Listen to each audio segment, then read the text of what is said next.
프리메라 리가 하면 떠오르는 두 팀이 있죠. 바로 레알 마드리드와 바르셀로나입니다. 이 팀들은 영향력으로만 본다면 리그 탑2이며 전세계 탑2겠죠? 당연히 실력적으로도 이에 근접하겠고요. 근데 2010년대 초중반부터 무너뜨릴 수 없는 아성이었던 이 두 거인 구단을 위협하는 팀이 나타났어요. 아니, 실제로 무너뜨린 팀이 나타났다고 하는 게 맞겠네요. 그들은 누구일까요? 다들 아시다시피 아틀레티코 마드리드입니다. 과연 그들은 어떤 전술로 이 두 팀을 그리고 유럽의 강호들을 물리쳐왔는지 정말 짧게 알아보도록 하겠습니다. 여러분은 AT의 전술하면 무엇이 떠오르나요? 아마 대부분 4-4-2 포메이션을 떠올리실 거예요. 그런데 이 단순해 보이는 포메이션이 사실은 정말 특이한 전술이라는 것 아시나요? 원래 4-4-2는 2000년대 이전에 유행하던 전술이에요. 이 말은 그 이후엔 유행하지 않았다는 것이 되겠죠? 과연 어떤 전술적 약점이 있었을까요? 크게 4가지 정도가 제기되는데요. 첫째, 공격수 1명을 추가하는 것이 예상보다 효과가 적다는 점. 둘째, 미드필더, 싸움에서 수적으로 불리하다는 점. 셋째, 선수들의 상당한 전술 이해도가 필요하다는 점. 넷째, 수비수와 미드필더 사이에 빈 공간이 많이 노출된다는 점입니다. 그리고 이런 요소를 해결하기 위해 나온 전술이 4-2-3-1인데요. 4-2-3-1은 먼저 전방 공격수 1명을 내려 공격수의 비효율을 해결했고요. 그리고 자연스럽게 미드필더에 3명을 위치시켜 수적 열세를 극복했습니다. 추가로 선수들이 맡은 자리의 역할이 대부분 고정되어 있기 때문에 모든 선수들의 지능적인 측면을 덜 요구하고요. 마지막으로 볼란테 자리에 2명을 두어 수비수와 미드필더 사이의 공간을 해결했습니다. 물론 이 전술도 단점은 존재합니다. 가장 큰 요인은 공격형 미드필더에 대한 의존도가 너무 크다는 것이죠. 하지만 이 전술은 어느 정도의 변형을 겪으면서도 지금까지 가장 많은 팀이 사용하는 전술입니다. 그렇다면 왜 시메오네는 4-2-3-1이 아닌 4-4-2를 선택했을까요? 그것은 시메오네의 4-4-2는 이 두 가지에서 파생되는 단점을 극복할 수 있었기 때문이죠. AT의 전술을 수비와 공격으로 나누어서 보도록 하겠습니다. 수비 상황 시 AT의 전술은 밑에 8명이 블록을 서고 공격수 2명이 앞뒤로 자리를 잡습니다. 이 상황에서 상대방이 공격을 전개하는데요. 이때 핵심은 절대 상대의 공격 방향이 중앙에서 이루어지면 안 된다는 것이에요. 만약 중앙으로 들어올 경우 미드필더의 수적 열세가 돋보이며 센터백과 미드필더 사이의 약점이 크게 노출되기 때문인 거죠. 그래서 AT는 중앙에 있는 4명의 미드필더 움직임을 적절히 활용해 상대의 공격 방향을 측면으로 유도합니다. 방법은 중앙 미드필더 중 1명이 상대방을 강하게 압박하여 전방 패스기를 차단하고 나머지 3명은 중앙에 촘촘히 간격을 좁혀 중앙 공간을 메우는 것인데요. 이렇게 되면 자연스럽게 공을 측면으로 보낼 수 있는 것이죠. 그리고 이때 AT의 선수들은 측면에서 강한 압박을 가하게 되는 것이고요.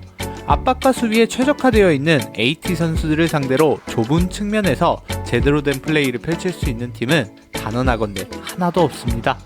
이 시스템에서 가장 중요한 것은 미드필더들의 엄청난 운동량과 전술 이해도입니다. 미드필더는 자신의 앞에 있는 상대를 순간적으로 압박할 수 있어야 하며 그 한 명을 제외한 나머지는 중앙에 공간을 메우기 위해 올바른 판단을 내려야 하기 때문이에요. 만약 미드필더들의 전술 이해도가 떨어질 시 곧바로 공간이 열리며 4-4-2의 치명적 약점이 노출되게 됩니다. 그래서 시메오네는 아무리 뛰어난 선수라도 전술적 이해도가 떨어지면 바로 방출해버리는 모습을 보여왔던 거죠. 아, 얘가 무식해 보이는데 축구에선 천재입니다. 다음으로 공격 상황을 보도록 할게요. AT의 공격은 누가 뭐라 해도 속공 특화입니다. 선수비우, 역습이 기본인 팀이기 때문이죠. 그리고 이런 공격은 2010년대 3번의 큰 변화를 겪었습니다. 2010년대 초반의 경우 속공의 많은 부분을 전방 공격수들에게 의존하는 모습을 보이는데요.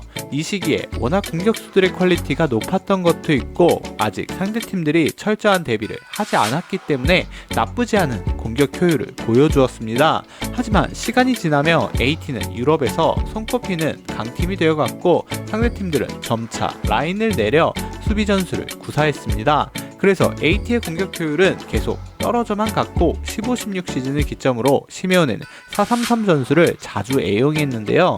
이 기간 동안 공격 시의 효율은 개선되었지만 수비 시 너무 큰 약점을 노출하게 되어 다시 4-4-2로 복귀하게 되고 전술의 흐름을 아예 바꿔버리게 됩니다.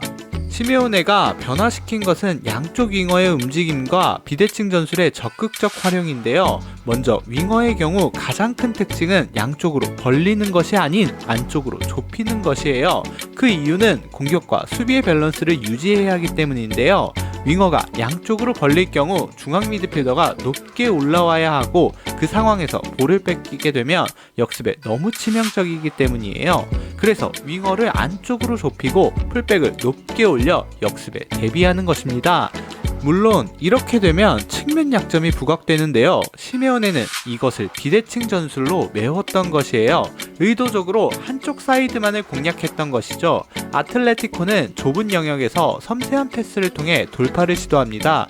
그렇게 되면 상대적으로 수비하기는 수월할 수 있는데요. 대신에 AT 선수들이 밀집한 상태이므로 볼을 뺏겨도 다른 영역으로 전환하기 어려우며 수비가 강한 AT는 볼을 쉽게 뺏어오는 것이죠. 이를 통해 자연스럽게 역습에 대비하는 것입니다. 이 시스템에서 가장 중요한 요소는 풀백의 운동량과 공격 참여 선수들의 섬세한 볼터치인데요.